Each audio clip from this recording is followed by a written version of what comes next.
Midwinter spring is its own season. Sempiternal though sodden towards sundown, suspended in time between pole and tropic. When the short day is brightest with frost and fire, the brief sun flames the ice on pond and ditches.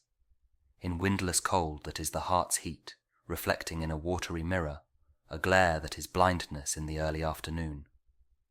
And glow more intense than blaze of branch or brazier stirs the dumb spirit, no wind but Pentecostal fire, in the dark time of the year.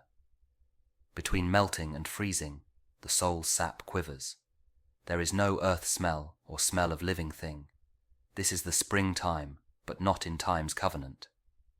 Now the hedgerow is blanched for an hour, with transitory blossom of snow, a bloom more sudden than that of summer, neither budding nor fading, not in the scheme of generation. Where is the summer, the unimaginable zero summer? If you came this way, taking the route you would be likely to take, from the place you would be likely to come from. If you came this way in Maytime, you would find the hedges white again, in May, with voluptuary sweetness. It would be the same at the end of the journey.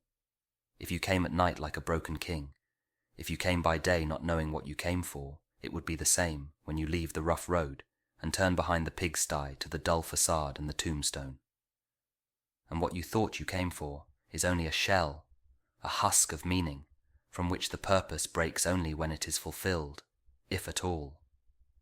Either you had no purpose, or the purpose is beyond the end you figured and is altered in fulfillment.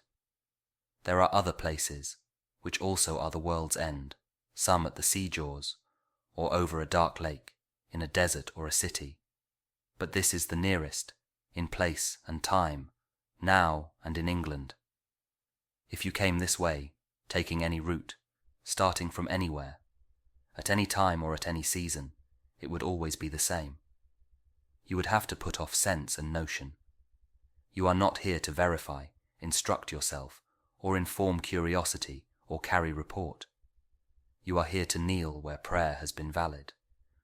And prayer is more than an order of words, the conscious occupation of the praying mind, or the sound of the voice praying. And what the dead had no speech for, when living they can tell you, being dead. The communication of the dead is tongued with fire beyond the language of the living. Here, the intersection of the timeless moment is England and nowhere, never and always. Ash on an old man's sleeve is all the ash the burnt roses leave. Dust in the air suspended marks the place where a story ended. Dust inbreathed was a house. The walls, the wainscot and the mouse, the death of hope and despair. This is the death of air. There are flood and drouth over the eyes and in the mouth, dead water and dead sand, contending for the upper hand. The parched eviscerate soil gapes at the vanity of toil, laughs without mirth. This is the death of earth. Water and fire succeed, the town, the pasture and the weed. Water and fire deride the sacrifice that we denied. Water and fire shall rot the marred foundations we forgot of sanctuary and choir. This is the death of water and fire. In the uncertain hour before the morning, near the ending of interminable night, at the recurrent end of the unending, after the dark dove with the flickering tongue had passed below the horizon of his homing, while the dead leaves still rattled on like tin, over the asphalt, where no other sound was between three districts, whence the smoke arose, I met one walking, loitering and hurried, as if blown towards me like the metal leaves before the urban dawn wind unresisting. And as I fixed upon the down-turned face that pointed scrutiny with which we challenge the first met stranger in the waning dusk, I caught the sudden look of some dead master whom I had known, forgotten, half recalled both one and many. In the brown baked features, the eyes of a familiar compound ghost, both intimate and unidentifiable. So I assumed a double part, and cried, and heard another's voice cry, "What? Are you here?" Although we were not, I was still the same, knowing myself yet being someone other, and he a face still forming, yet the words sufficed to compel the recognition they preceded. And so, compliant to the common wind, too strange to each other for misunderstanding, in concord at this intersection time of meeting nowhere, no before and after, we trod the pavement in a dead patrol. I said, "The wonder that I feel is easy, yet ease is cause of wonder. Therefore speak. I may not comprehend, may not remember." And he, "I am not eager to rehearse my thoughts and theory which you have forgotten. These things have served their purpose, let them be. So with your own, and pray they be forgiven by others, as I pray you to forgive both bad and good. Last season's fruit is eaten, and the full-fed beast shall kick the empty pail. For last year's words belong to last year's language, and next year's words await another voice. But, as the passage now presents no hindrance to the spirit, unappeased, and peregrine between two worlds, become much like each other, so I find words I never thought to speak. In streets I never thought I should revisit, when I left my body on a distant shore. Since our concern was speech, and speech impelled us to purify the dialect of the tribe, and urge the mind to aftersight and foresight, let me disclose the gifts reserved for age to set a crown upon your lifetime's effort. First, the cold friction of expiring sense, without enchantment, offering no promise, but bitter tastelessness of shadow fruit as body and soul begin to fall asunder. Second, the conscious impotence of rage at human folly and the laceration of laughter at what ceases to amuse. And last, the rending pain of reenactment, of all that you have done and been, the shame of motives late revealed, and the awareness of things ill done and done to others' harm, which once you took for exercise of virtue. Then fool's approval stings, and honour stains. From wrong to wrong, the exasperated spirit proceeds, unless restored by that refining fire, where you must move in measure like a dancer. The day was breaking. In the disfigured street he left me with a kind of valediction, and faded on the blowing of the horn. There are three conditions which often look alike, yet differ completely, flourish in the same hedgerow: attachment to self and to things and to persons, detachment from self and from things and from persons, and growing between them, indifference which resembles the others as death resembles life, being between two lives, unflowering, between the live and the dead nettle. This is the use of memory, for liberation, not less of love, but expanding of love beyond desire, and so liberation, from the future as well as the past. Thus, love of a country begins as attachment to our own field of action, and comes to find that action of little importance, though never indifferent. History may be servitude, history may be freedom.